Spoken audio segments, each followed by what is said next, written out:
Summer Fling is headed to Ohio. You don't just come for the money, though. You come for the experience. Your friends watching you as you put hitters on a trailer. You standing in the winner's circle and all the glory that comes with being a Fling champion.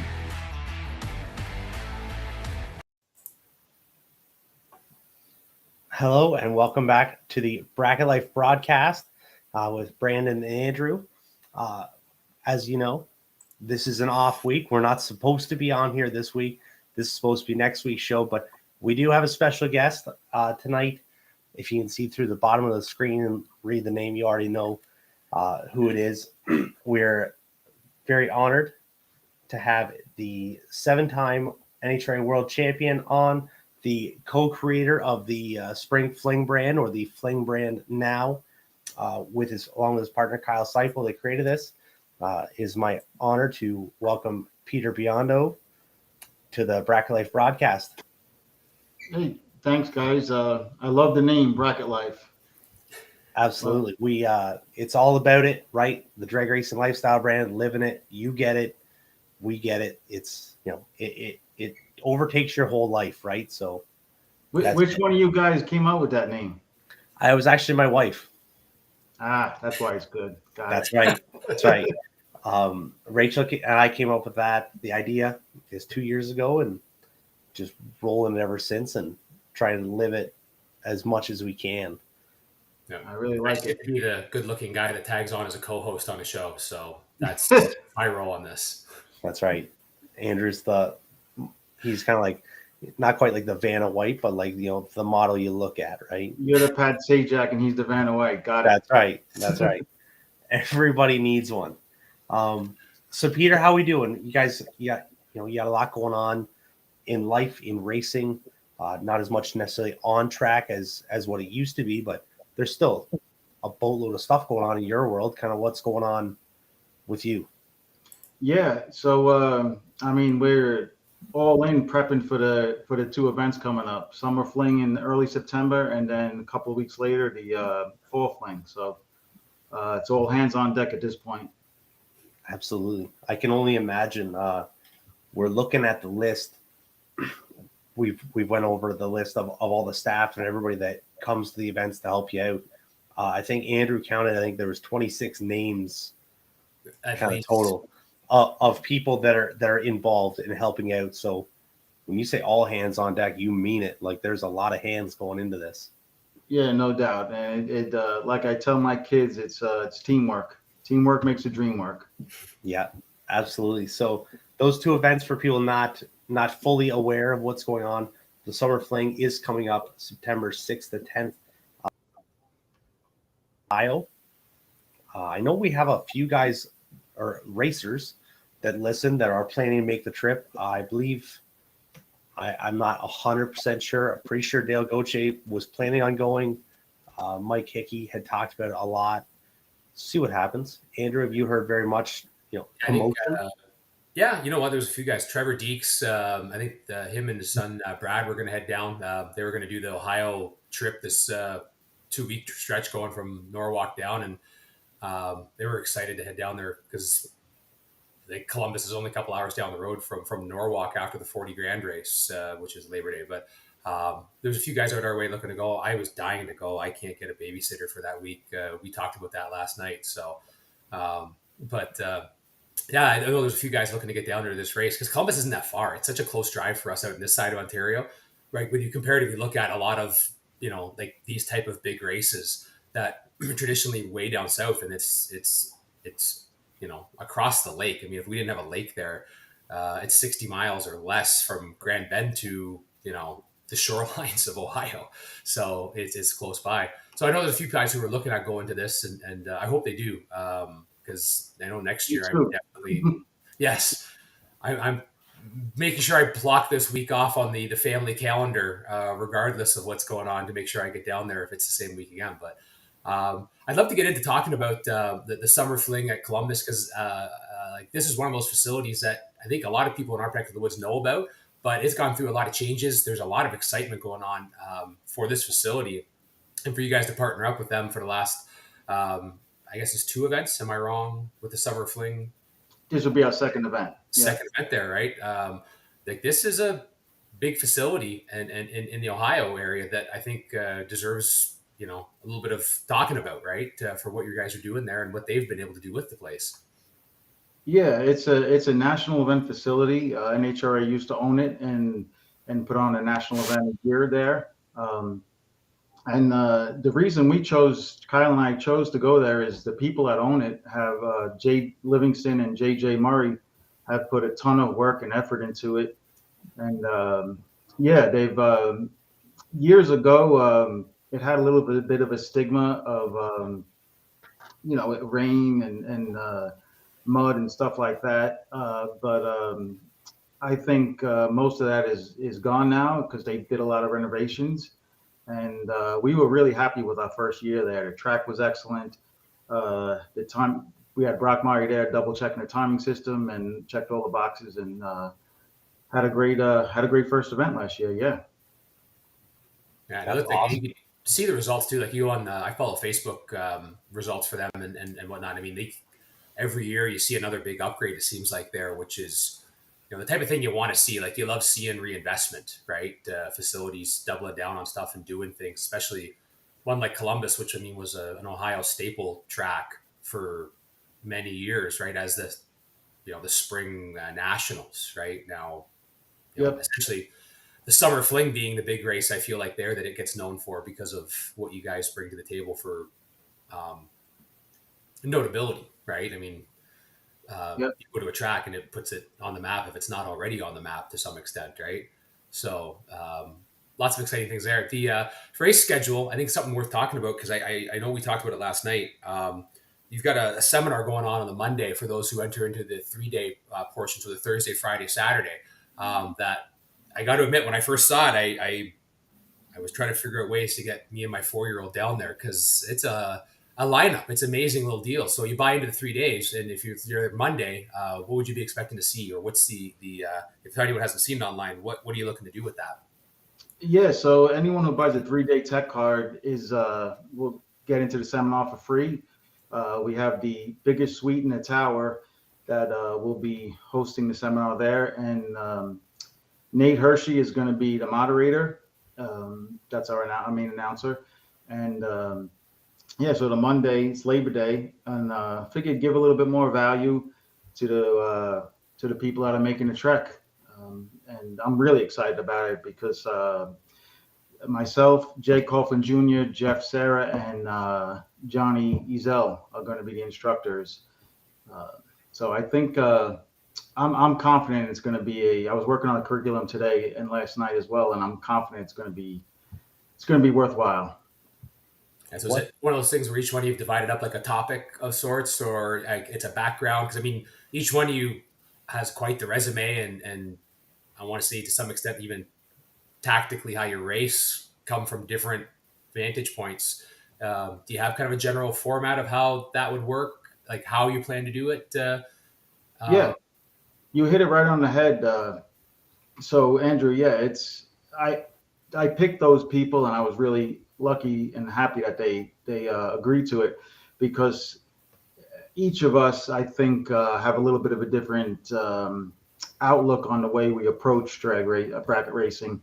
You got Johnny Ezel, who's who holds a bunch of numbers and knows how to get to dead on a variety of ways.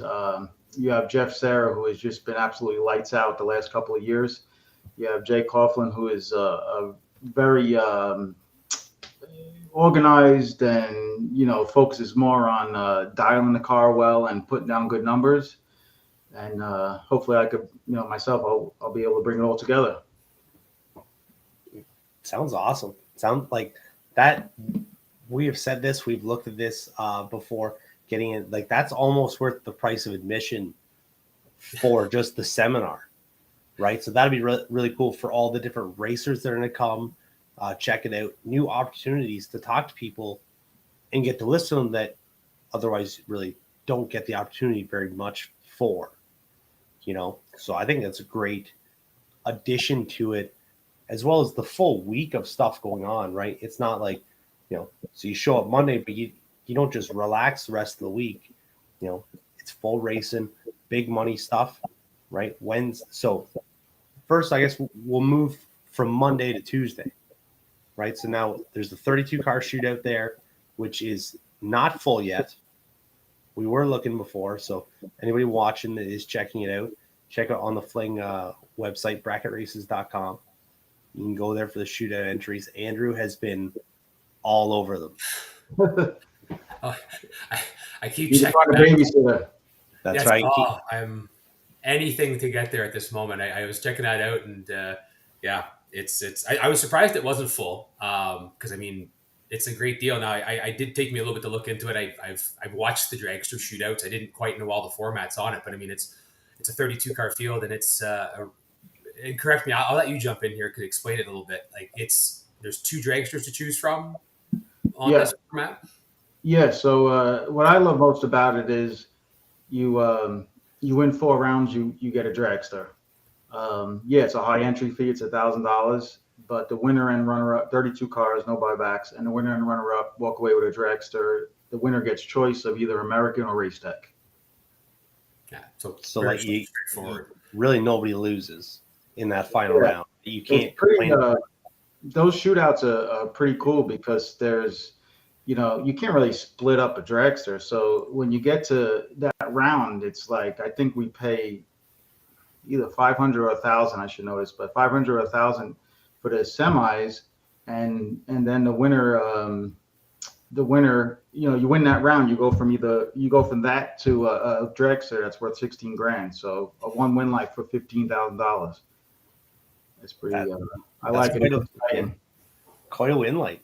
It's I can imagine what it would feel like being strapped in for that on the Tuesday. Like I said, we've watched them, we've seen it all go down. I love it. I love the format to the whole deal. Yeah. Yeah, I'm hoping that Tuesday. What's that, Andrew? I just said there's been some great racing on that Tuesday. Like I've been at home watching these races or at work, depending on the time zones that it's going down in, and like you see some real good mixture of some high end racers mixed in with some. I don't want to say local because I feel like that's a term saying that they're not a good racer, but like some of the local guys mixing in and just in staying rounds, right? Like it's a real good start off race that puts up some great results. Yeah, it's a lot of fun to watch. There's usually a good mix of door cars and dragsters, locals and traveling pros, so to speak. It's definitely injects a lot of excitement into the test and tune day. Yeah. Awesome. It's something to do. Right? In the Monday seminar, we're excited. Even it's a you guys have never been to one of our events, but it's a week-long deal, and the Monday seminar is getting more attention than I expected. Getting a lot of people that say they can't come for the week, but they like to pay to come to that, and which is really a great compliment. But we're going to hold true to our word. I'm not going to take any payments because I want it to be delivered as promised to the racers that buy the tech card, and that will keep the class somewhat on the smaller side and more personal. Yeah. But yeah, it's going to be, by the time we get to Wednesday, we'll already have a lot of excitement, and we crown 2 winners and have some fun in the seminar.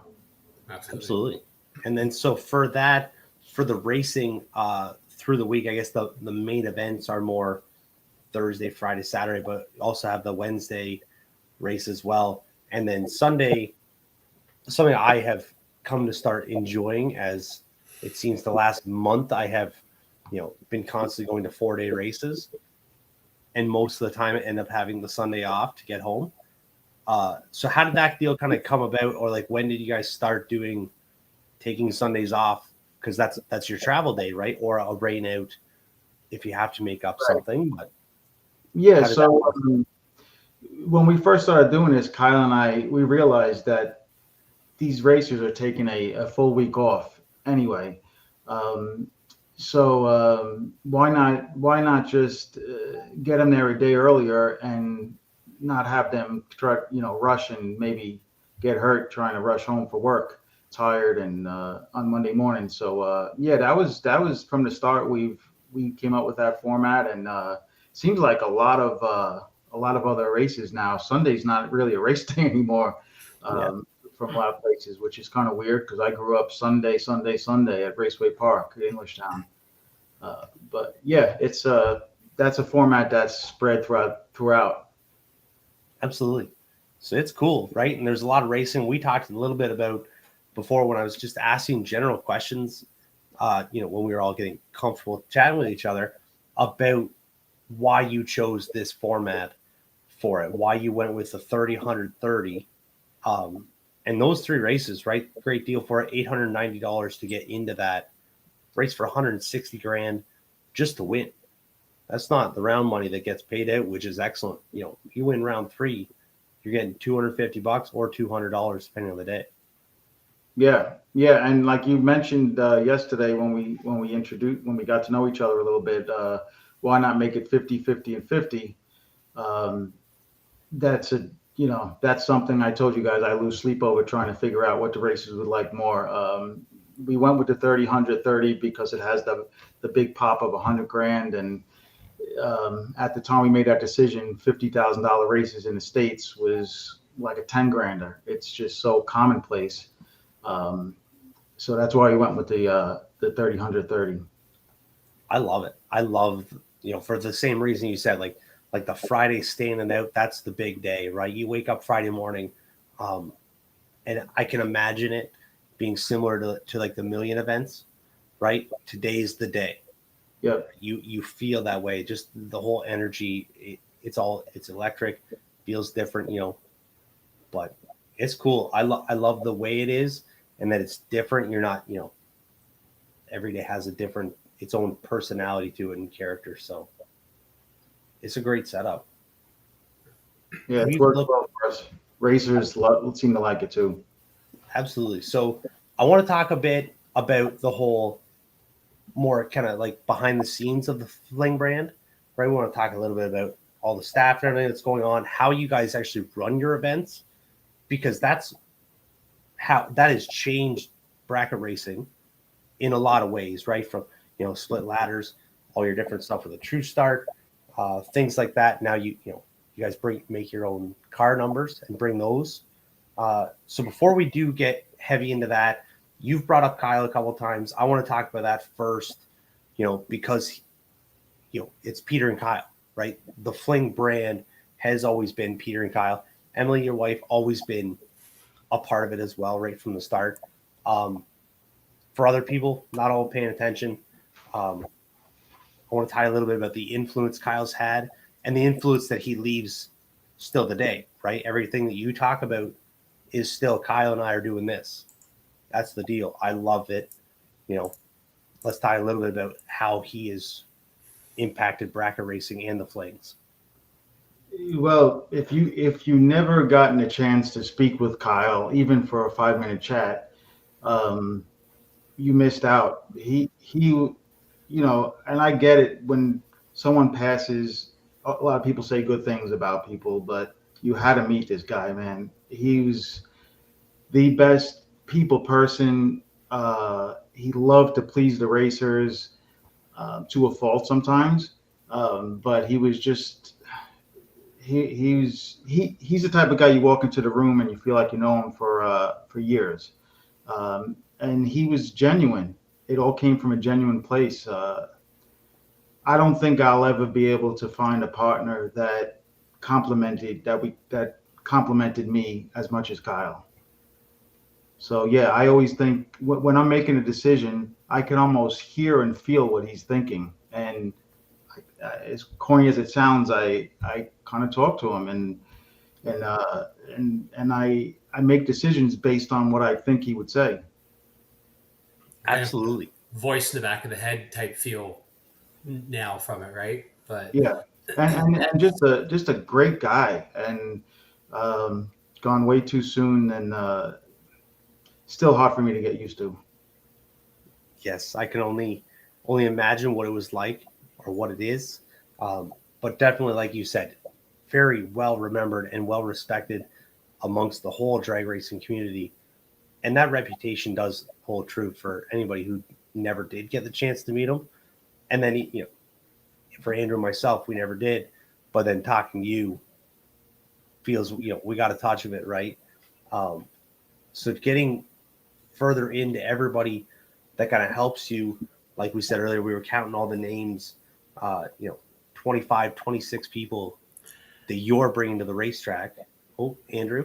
I was just gonna say, so we chatted with this last night. I says, I kind of, I, having run races and had people behind the scenes, and you never want to make them feel left out, right? Because they're such big parts of the success that kind of gets placed, on your shoulders, and saying like, "Great job, Peter. Great job, Kyle." Well, there's a team behind you, right?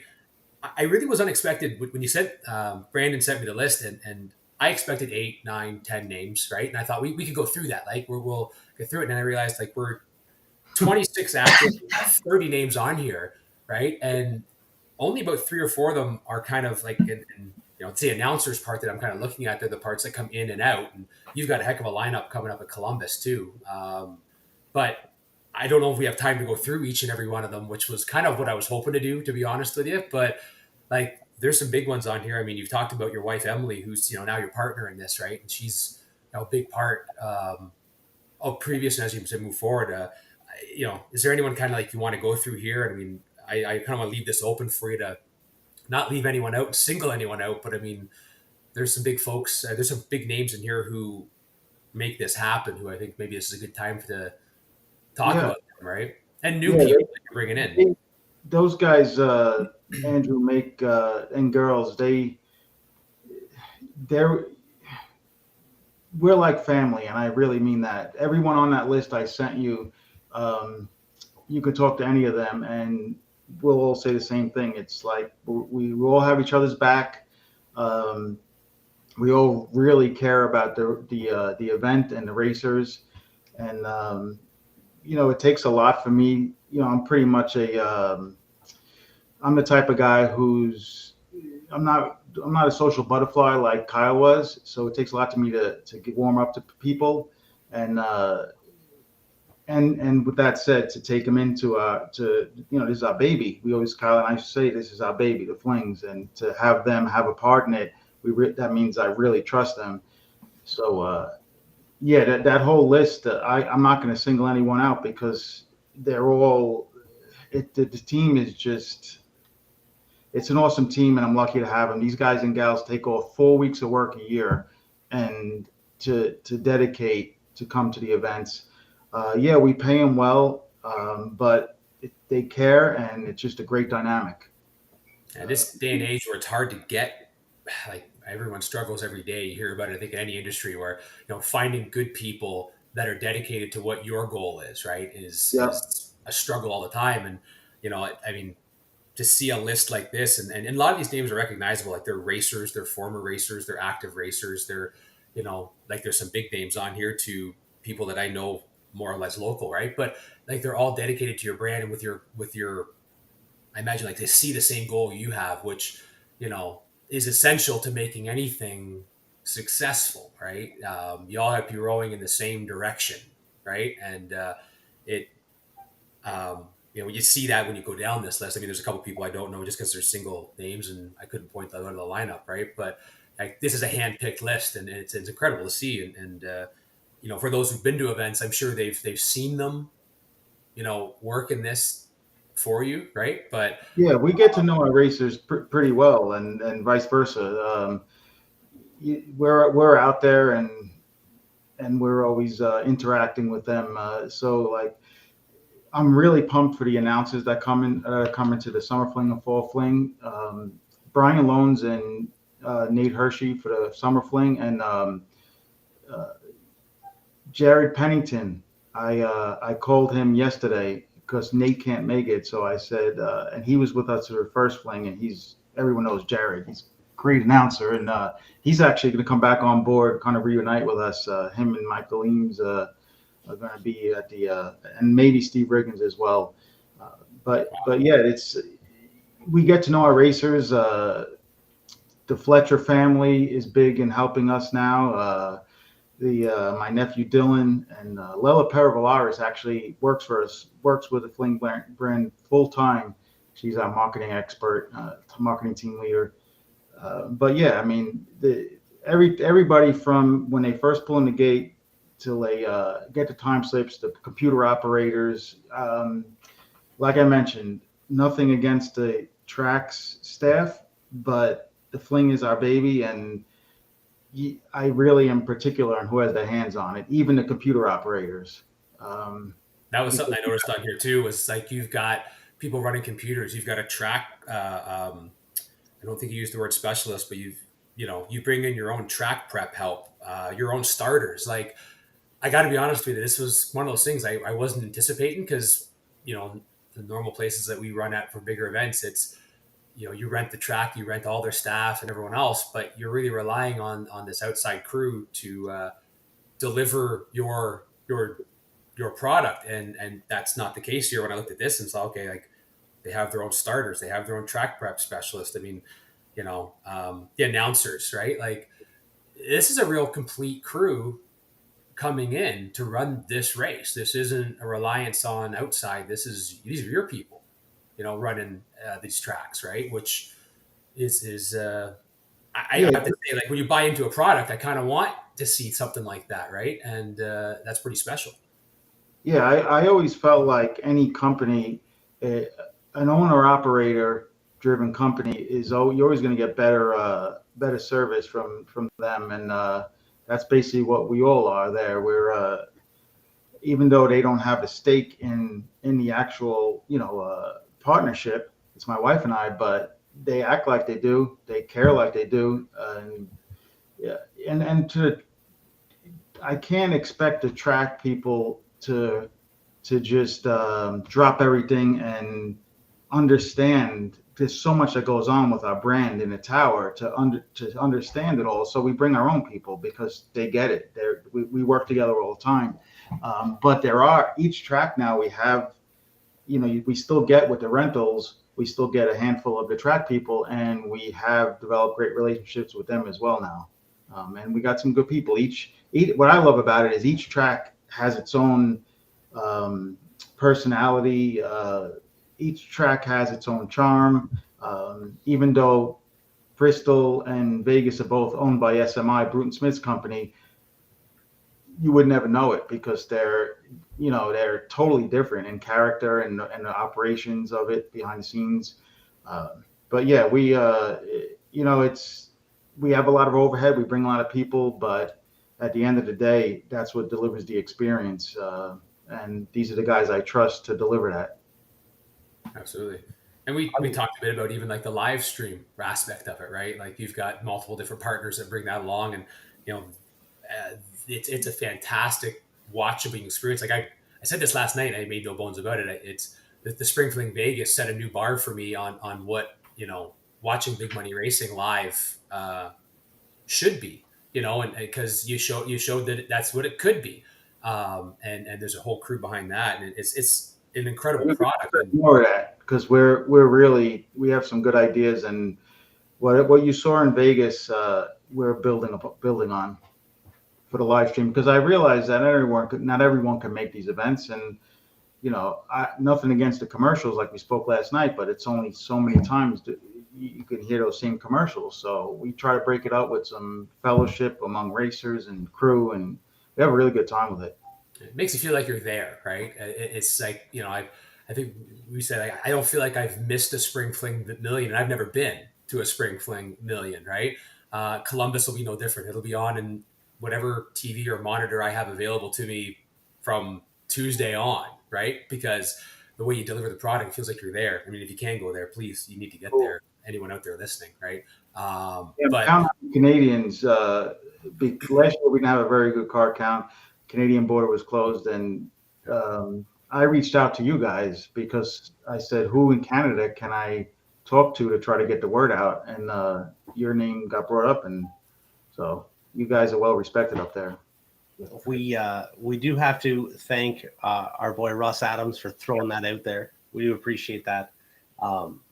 That was after my week in Michigan with Russ, when we finally got to go down. Russ has been down there a few times now into the States. That was my first trip back, and then we kind of came home, and this all kind of came about. But it's cool, right? And like there's so much opportunity now for us north of the border, right? We have awesome racing here, great racing, great events. But now we really get to throw our hat into the ring with these, mega bracket events, if you will. Like Andrew said, 8 hours away. This is an 8 hour drive from my house. It's not going to work out because apparently school goes back and school buses need my attention and love. I still can't get used to your accent, dude. Yeah, that's what you were bringing up, right? Seeing that, Yeah.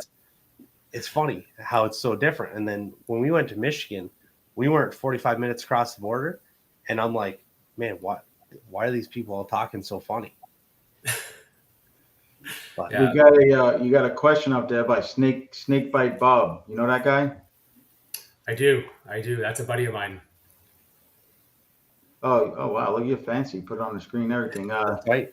Door car box entry for the week. How much? It's so it's $890 to race whether you're a door car or dragster, it doesn't matter. It's $890 to race for 30K, 100K, 30K, and then it's $185 to race for the 15K on Wednesday. So that's the question, Bob. Yeah, maybe this is a good transition there, and we're talking about the door car side. You came up with a new race format this year that I thought was kind of neat. Like the struggle on the double entry part of the world, right? Where is the advantage and is there an advantage type of question to it? But you guys have created a new deal, and I have to admit, I've explained it to a few Canadians as we've talked about the Fling products, right? And even talked to a couple of promoters up here about just that way you've separated out to try to give something back to the non-doubled car to make it feel like you're not at a disadvantage by not buying 2 tech cards or bringing 2 cars or everything else. Maybe for some of the audience watching, if you want to take a minute, just go through that real quick, kind of what you've done, the way you're doing it, and how that works. Yeah, so it all came about when there's always that controversy of double entries. And just like any other decision, as a racer, I went to a few of the events where you can drive same car, same driver. And in the early rounds, at a low car count event like 200 cars, let's call it 100, 200 cars, it's not a big advantage, or maybe only the first round. But when you have upwards of 400 cars, and the guy who's doubling the same car, same driver has a huge advantage, and it's never talked about. It's very, very rarely talked about. And it's so big, it's mind blowing. Like when I went to one of those events and I came back, swung around on my second entry with my dragster, I'm running against Racer X, who hadn't been down the track for, in that case, it was either 5 hours or 24 hours, because he single entered and it was first round, and or second round would be 5 hours, first round would be 24 hours. So he hasn't seen the track. I saw the track with not only saw the track, but saw it with my car, the same setup. I mean, we're paying the same entry fee, and my percentages probably went from 50-50 to like 80-20. It's crazy. And so Kyle and I always scratched our heads. Everyone wants, if you're allowing doubles, you should allow them any which way. And I never agreed with that because I know how big the advantage is when you're in the same car, same driver. So until we came up with something that can make that work without that big advantage, we didn't want to do it. And then we finally did. And this is in Kyle's final months. We spoke about it. And the way it works is, so we divide, you get a Fling competition number. The number is going to start with an A, B, C, or D. And it's really simple. The A's, we call you to the lanes by group. Group A, Group B, Group C, Group D. Group A and Group C are the double entry guys. Group B and D are the single entry guys. So B is dragsters is like door car. Is that how that breaks down in the A and C? Okay. Yeah, A and C is double entries, dragster or door cars. We do call the door cars first in those to give them the option to, if they want to run against other door cars before we get to dragsters in the lanes. But the single entry guys is B single entry door cars and D single entry dragsters. And I tell you, it's hard for racers to understand until they get to the event. and we have a big billboard in back of the lanes. Hey, you just come to the lanes when A's caught. I mean, it's so simple, and um, it went really well at the first two events, and it was very well received.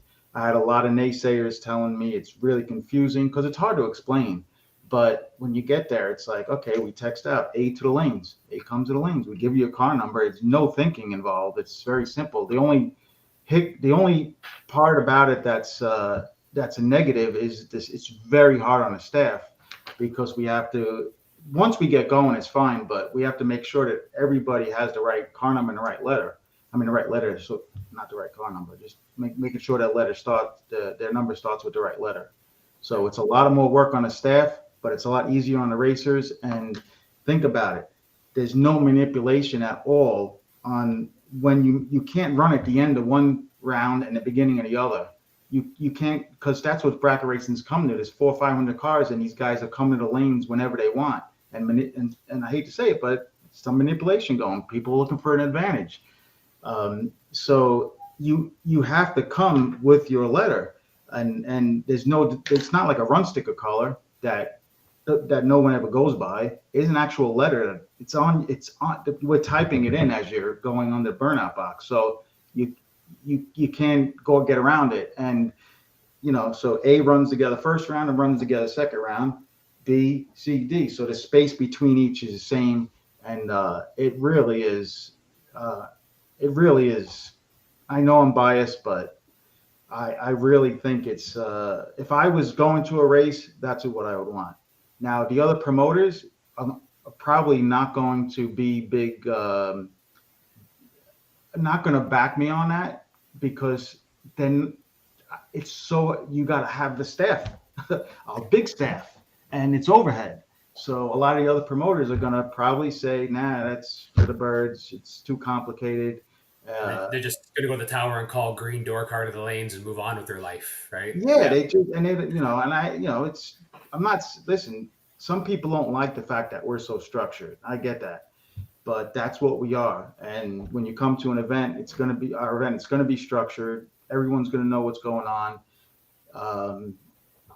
Are we open to screwing up? Yeah, absolutely. But with the 26 people I have, it's probably not going to happen very often. No. And No, the whole purpose of this entire deal is to make it better for the racers, right? The entire reason is so that more single entries can come because they still feel that it's a fair round, right? There's no advantage or disadvantage they have for being doubled or not. And the double entry guys that want to go do it still have a chance to do it, and they're not going to be penalized. Where, not that it's a penalty, let's say, but right. I know before for your events it was all if you wanted to double enter, then it had to be in a separate car. So then now it's just easier to double enter because you still can drive the same car now, correct? Yes. Yeah, just within the structure of the event to make it easier. Yeah, and that goes on. That calling them to the lanes by group letter, it goes on for the first two rounds, and then after that we go back. Then the space between each round is a lot less, and we go back to just the old format of door cars and then dragsters. Yeah, yeah, and so you jumped right into my next hit of it. And as far as my knowledge is, the Fling brand was the first or one of the first promotions, events, races, tracks, whatever you want to say, that separated door cars from dragsters. So, another hit on making it easier for the racers. Kind of how did that all come about? I threw the about to you there for that one. Yeah, so Kyle and I on 2010 New Year's Day, New Year's week, Christmas week, we were on vacation at Lake Tahoe, and that's when we were drawing stuff up. And we literally both had 10 sheets of paper and were writing down what we wanted as a bracket race and in a bracket race. And we just took note that, okay, if I'm a door car guy, at that point, everyone knew it was it was somewhat quarter mile, not all of it, but it was more longer tracks than it is now. Now it's all 8th mile everywhere. But the Dorker X's had a perceived advantage, and pretty much, there's a lot that could be argued. But anyway, we realized that there is a lot the perception of a Drex that having the advantage, and we said, why not just separate them? And I believe, from my knowledge, we were the first ones to do that, and not that it's not that it's genius or anything, but it's very simple and it makes sense, and racers like it, and it's spread out throughout almost every big buck bracket race now does it, so it's pretty cool. And you've seen a lot of success. A lot of racetracks have seen success by taking that and adapting that into their own racing programs. As I said before on the broadcast, the impact it's had just at home at Luskville. Promoter Arnie Malcolm, he has said it's increased his door car entries by 50% for every weekend to keep them separated. It's definitely brought a lot of door cars out of the barns, without a doubt. For sure. Yeah, I vividly remember being back in like 08, 09, and we had just started running a lot more stuff. We just finished a roadster, a super gas roadster. And I vividly remember saying, like, I can't hang with these dragsters for all these rounds, right? Now it's just more local, and we were looking actively at a dragster. Like, I've went and wedged myself into a few cars for a few years trying to find the right one up here. And it was around, I guess, 2010, 2011, you started seeing the door car split and that mentality kick in. And I got to admit, we got away from the dragster a little bit, realizing, like, if they do this type stuff, maybe we got a shot at it. And you saw some local contingents starting to do things like that, right? And not like local all over, North America, right? But I think you're right. Like, if for a while there in those late 2000s, before the teens, before the Fling product, it really felt like if you didn't have, a dragster setup, you really had to have a killer door car setup to hang in that group. And it really started to feel like, maybe we should just get rid of these door cars, right? We had a fleet of them at the time. I still have a fleet, actually, now that I look at it. But, that's what you had to do. And now that doesn't feel like it's the case, right? And again, technology's helped a lot with that. I mean, you see some door car stuff now that we touched on this last night.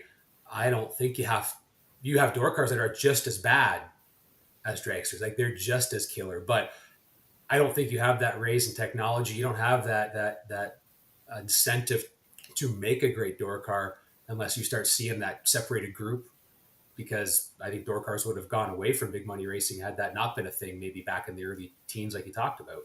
It's a huge change in numbers. So I would say the percentage of dragsters versus door cars back in, let's say, 2005 at the big buck bracket races is probably 70-30.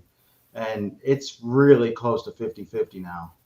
So the numbers have changed so much. And the 8th mile has also helped the parity, so to speak, because the shorter tracks, the door cars feel like they have more of a chance because, the obvious reasons, the aerodynamics of the dragster, and it's going faster, less affected by the wind, and that second half of the track especially.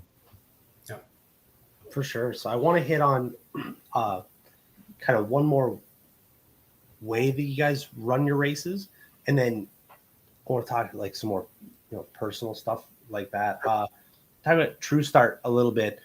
We haven't brought it up yet tonight, but working on the focus for making it better for the racers and, giving everybody a chance. True Start is a huge advantage or a helper to that. You've brought it up before, being the slower car when you were doing all the NHRA stuff on the super stock stuff, having that disadvantage, maybe as slight as it might be, but the benefits of running True Start at the events. And that's something that you guys were the ones that brought to the market. Pioneered in a sense here, right? Yeah. Yeah, it's again another product of just Kyle and I sitting down, and it all came to a head when I was running Anthony Bertozzi in Superstock, and a good friend of mine, and I was talking to Kyle on the phone. He's like, "What are you going to set up for?" I mean, there's no delay boxes, but it's bottom bulb, and we have the RPMs we mess around with and shorter buttons and stuff. And I said, well, I want to set up for like mid to high double O, and I said, he's going to be set up on low to mid double O, that crazy son of a dude, and it just hit us like right there, like he can set up that tight because if I'm green, he knows I'm going to be good, and I can't set up that tight because if I'm red, the race is over. So I think a lot of you can't really look at this like some people want to, any of the naysayers want to talk about stats. Well, how often does it really reverse the outcome? And like we were talking last night, it's a lot less about the stats in my mind. What people are missing, it's more about the psychological advantage a faster car has when getting to the starting line. And it came up again, a few weeks ago in the media. I'm running a good friend, Scott Albrecht. If there wasn't True Start, I would have dialed a little bit different. I would have dialed one or two quicker than him because we're both going for the throat. It's True Start, doesn't matter. So, I mean, if that's not saying there's an advantage, if that's not saying that it's changing it, I don't know what is. And again, that wasn't something that we did to make money. It was just something we wanted Bob Brockmeyer to do we said we want it at our events. I don't care what else you do with it, but we want it at our events. And we worked together, and it was a lot of work to, believe it or not. It sounds simple, but it was a lot of work for him to write all the programs. And now AccuTime has it, Poetry has it, and I'm glad that it's spreading. I like it. As a racer, that's what I want when I'm going to the start line. I want True Start. It's neat. The more we get to really talk about this, and for Andrew and I to have this opportunity to speak with you, and for myself, I learned so much about how the flings have changed big money bracket racing. And racing in general, I think is fair statement. Racing in general, absolutely. Because when I got into my first Super Pro Dragster in 2012, so you guys had already started doing or had been doing events from then. So most of these things, not all of it, but it's all been very recent for me and throughout my career, where other racers that have been, Super Pro for 20, 30 years, these are all very recent changes that have been huge impact on the way they race. So it's neat to learn all that and how the innovation comes and works, right? So for moving through a little more stuff, I want to talk a little bit about your racing. For most people that are paying attention, right, 7-time world champion, we know that, all your NHRA success and everything else. You don't race as much now. When you do get into a car, apparently you're still pretty all right. I did see you were in the winner's circle, was it 2 weeks ago now? Yeah. At New Media. So rolling for that. So what I wanted to ask now is kind of when or why kind of the back seat to the driving as much and then putting the flings more in the front. How was that decision for you to become a promoter, less of a racer? Well, you could only fit so much in a 24-hour day, so you have to pick and choose your priorities. And my priorities quickly changed to flings and family, children. So with that, I don't have the time to dedicate to go racing. So I didn't quit entirely, but yeah. I only go. I don't go very often. I'm hoping to go a little bit more in the next couple of years. I'm starting to get the bug again. Now that my kids are 5 and 8, I'm starting to get the itch. So, but yeah, it's right around 2012. That was when the fling started taking off, and 2014 we had our first child, Emily and I, and so with those two things coming together at pretty much the same time, it was like I can I gotta give something up. So yeah. Racing was. And you're still on it, like you said, like you haven't like fully retired or got out of the cars forever, and I'd imagine you're still banging on the practice tree every once in a while, or at least it seems that way. Yeah, I do. Well, you see the clips of from the events of the what's the clip called with the best two out of three for you? Oh, Beat beat, Pete beat, Practice yeah. Street Challenge. Yeah, we have Yeah. some fun though. We call someone, we randomly pick somebody, we call them to the tower, and we do an interview on them, and then we go 2 out of 3, and they race against me on a practice tree, and if they beat me, they get a free T-shirt. So it's more just fun than anything. Yeah. It still looks pretty cutthroat. Like I watched a few of those again from the Millionaire, and like the second you guys turn back to the tree, you see two game faces come right back on. Oh yeah, It's and cutthroat, right? Like there were some pretty good practice tree sessions there. yeah, yeah. No, we have fun, but you're right. Once we like the stage light, it's on, man. Yeah. I So when love it. you so moving forward, I guess, and I take off what Brandon was talking about with your own personal racing. There was I read the article on the website kind of talking about your last NHRA World Championship, right? And kind of how you viewed it as, this might be the last shot at this for a while, right? Out of your own making, your own choosing. You said you got the bug coming back, and as time goes on, I mean, you've got two kids that are in around the junior dragster ages, Yep. right? Do you see yourself going back to a mixture of like NHRA bracket as the schedules allow? Like, I mean, I know it's maybe a little off here yet, and I don't know what the junior situation is. I know I have a 4-year-old, and all I get is bugged about when I'm buying a junior dragster. What kind of world does that look like for you guys as you move forward, do you think? Well, my son, I wasn't really sure. He's 8 years old. He just turned 8. And I wasn't really sure how he was going to take to it. So I pretty much laid it out like my father did for us. We kind of just expose him to a little bit of everything and see what he likes. Not push him in any direction. Let it be more of a natural appeal to him. And so yeah, he went down a track in a junior and he loves it. So I don't think I have much of a choice there. He's going to be a racer. Early signs are he's pretty good, but it's fun at that age. I'm not going to get him into the cutthroat like Eastern Conference Finals when all the parents are arguing and stuff like that. We're just going to stay local and have fun with it. But as far as my own racing, and my wife, actually, she races some too. We had a blast 2 weeks ago at Numidia, and we raced and didn't have our kids there, which I love our kids, but we were able to actually spend some adult time together, and we had a blast. So I don't intend on chasing the points in NHRA. I used to do a mix of it. It was probably 70% NHRA, 30% bracket racing. When I do come back some, it's probably going to be 80% bracket racing and 20% NHRA. Yeah. I think it's always cool to mix it up. A lot of people ask me, what do you like better, the NHRA stuff or bracket racing? I like them both. I just like the mix, there's some weekends where I like going 3 or 4 days for one trophy, and because I like the breaks between rounds and, more of a camp out, social time with my family and friends. And then there's times I want to race, each day, any shootouts they have, and go all in with it at a bracket race. Take 6 first rounds on a Saturday if you can take it versus other days, right? Yep. Heck yeah, you get those days for sure.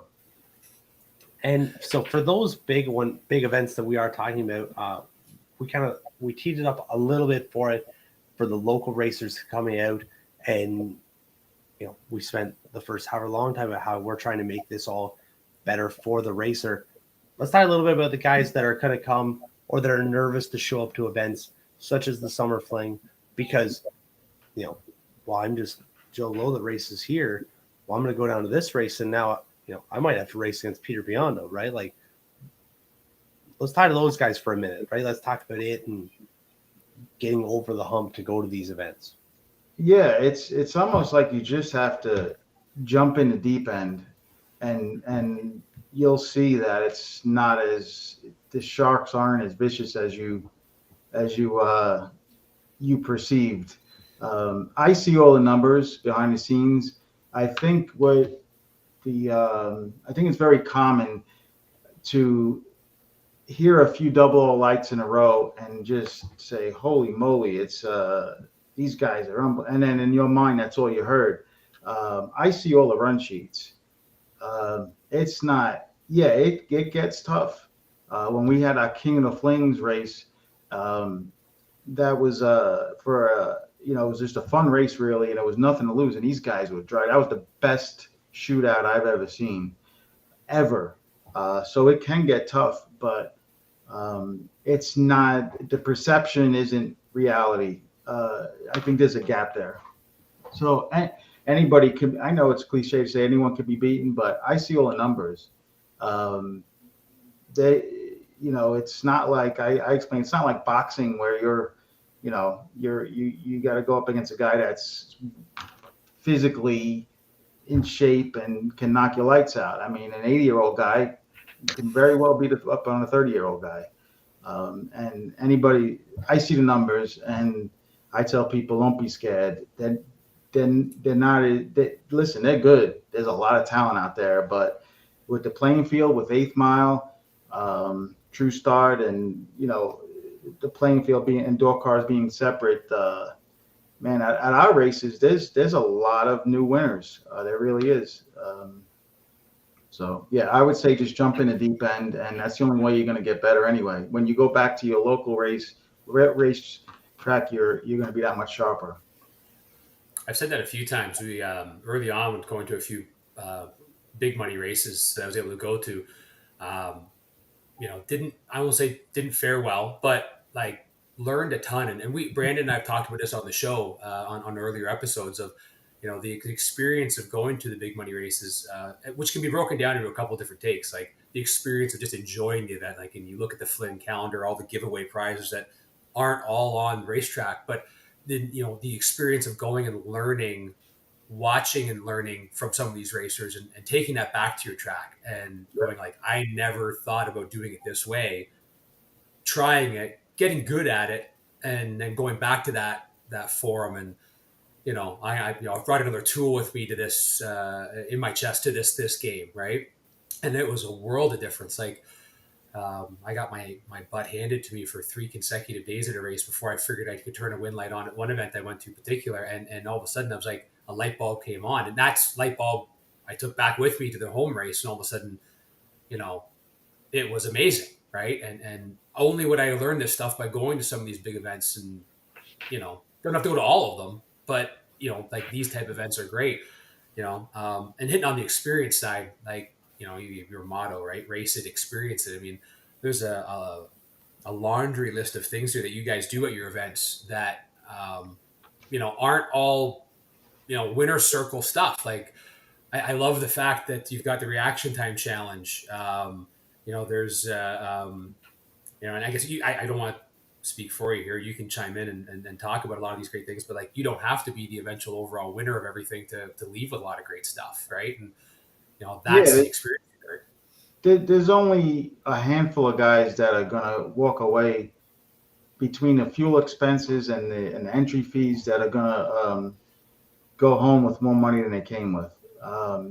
So that's why we built that second page of our flyer. That it's like an entirely separate deal going on behind the scenes, and it's a lot of interacting, a lot of really good prizes, and I don't want to get in each one of them. I'd say check out page 2 of the flyer, and we just keep adding on to it. This year, one really cool thing, and it's supposed to come in the mail tomorrow, so I'm really excited about it. It's a 000 gold coin, and anyone who goes 000 at Thursday, Friday, or Saturday at any of our events is going to get this 000 Fling 000 gold coin at the time slip booth. They come to the tower, show it to us, and we hand them a $50 bill. And on top of that, and the coin's really meaningful too. It's going to have Kyle Seipel etched into it. His I don't know how to say it, but like George Washington, whatever, the presidents around the quarters. It's going to have like the etching of him, and that we're continually adding stuff. I mean, I eat. It's a blessing and a curse on how deep I get into whatever I'm doing, because I wear myself out. But I'm continually thinking on more and more stuff, and so is my team. And I got that from Mike Eames, by the way, so I can't take credit for it.